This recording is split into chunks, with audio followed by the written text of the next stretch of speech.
looking at corner on through the safeties. Who do we have? Unfortunately, Texas did lose their best cornerback in Josh Thompson. He was one of the only 2 Longhorns invited to the NFL Combine, and for a school like Texas, 2 obviously isn't enough. And one of those was your kicker. So at the cornerback position, you have Anthony Cook, who played nickel last year, was probably the second best defensive player, arguably the first.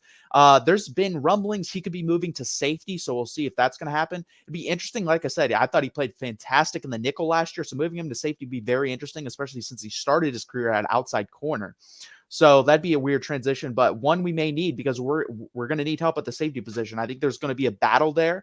I think it's going to be between Anthony Cook, if he does move there, Jaron Thompson, and then freshman BJ Allen, who is enrolled currently, and he's a very good player, mid 4-star prospect.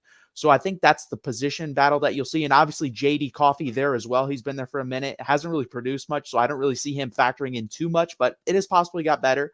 Those would be the 4 guys that keep an eye on at safety. And then at cornerback, you obviously have the transfer in Ryan Watts, who's a very good player. And a lot of Ohio State people, or not people that cover Ohio State, but when they covered the team, they would say that players they interviewed said he was their hardest matchup. So that's pretty interesting. And if he can come in and make an impact right away, that'd be very nice, obviously, with Josh Thompson gone. And then Jahdae Barron, he played very well last year, especially down the stretch. He was probably our best corner once Josh Thompson got hurt. So he needs to step up. And Deshaun Jameson needs to have a bounce back year. He got picked on a lot last year, just put on the second half of the Texas Tech game.